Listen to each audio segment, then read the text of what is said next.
saya ada laki-laki yang hantam saya, tak cerai sama aku. Kasus KDRT yang dialami oleh Lesti Kejora yang dilakukan oleh suaminya sendiri Rizky Bilar sangat menarik perhatian publik warganet. Tidak terkecuali fans fanatik mereka dan juga teman-teman mereka, teman artis mereka.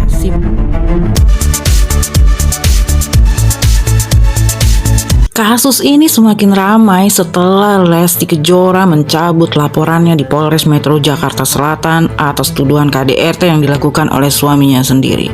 Banyak reaksi yang terjadi di warganet dan juga para teman-teman dan sahabat Lesti Kejora. Salah satunya yang ikut memberikan tanggapan komentar terhadap kasus Lesti Kejora yaitu Dewi Persik.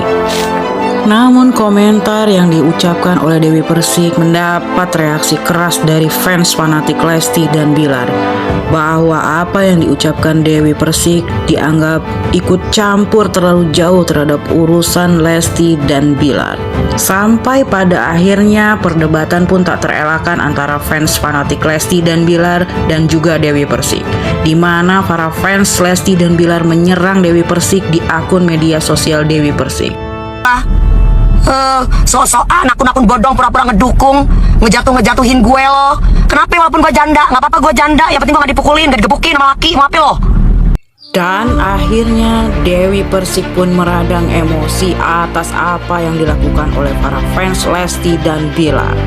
Dewi Persik mengutarakan di akun sosial medianya bahwa apa yang dia utarakan hanya sebatas pekerjaan. Heran gue, bisa marah-marah sama gue. Kenapa harus marah sama gue? Di situ ada Kinasar, di situ juga ada Mas Yak Ibram. Kenapa jadi marah sama gue? Lucu banget, gak jelas banget orang-orang marah. Orang di situ gue lagi kerja. Sudah tidak bisa terelakkan lagi perdebatan saling serang antara para fans Lesti dan Bilar dan juga Dewi Persik.